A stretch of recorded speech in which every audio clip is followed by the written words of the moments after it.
American airports, but possible protests could really slow things down. Organizers are encouraging everybody to choose more time-consuming pat-downs instead of walking through those 3D imaging machines. The hope is to slow things down to a crawl to draw attention to the intrusive pat-down process. Now at 9, how do you feel about the protest? Are you for it?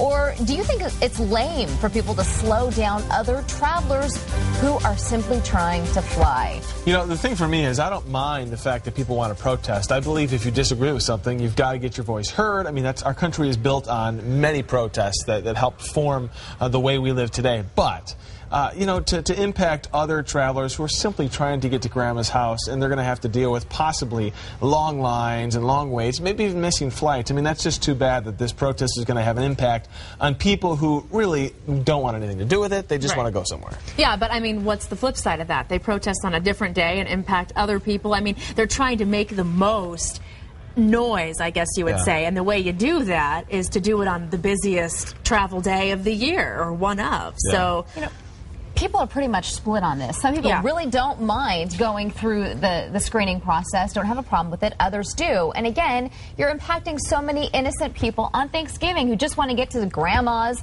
for some turkey dinner. You know, leave it alone. Let's jump to some Facebook comments here. Greg says he agrees with the protest. They do not do the pat-downs in Europe where terrorist activities are more intense. Don't stand for this.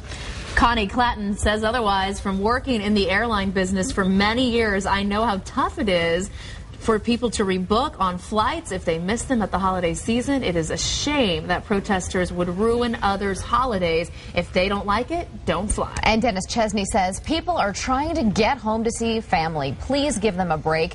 These protests only hurt travelers, not the TSA. And Jennifer adds, if people really wanted to protest the new pat-down procedures, they wouldn't fly at all. That would cause the TSA to lose money, and then they would understand how opposed to the new pat-downs people really are. But that's kind of the other side of this, too, is how far are people willing to go? Will people not fly?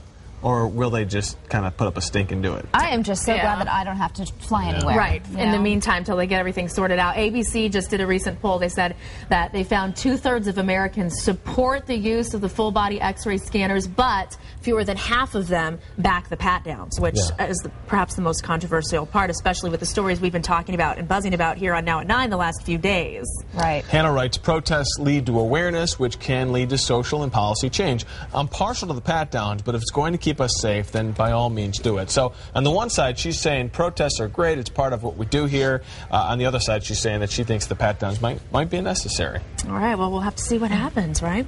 Well, let's talk about this now. Disney, allegedly done with princesses. Can you believe it? A Yahoo blog quotes one Disney exec who says the company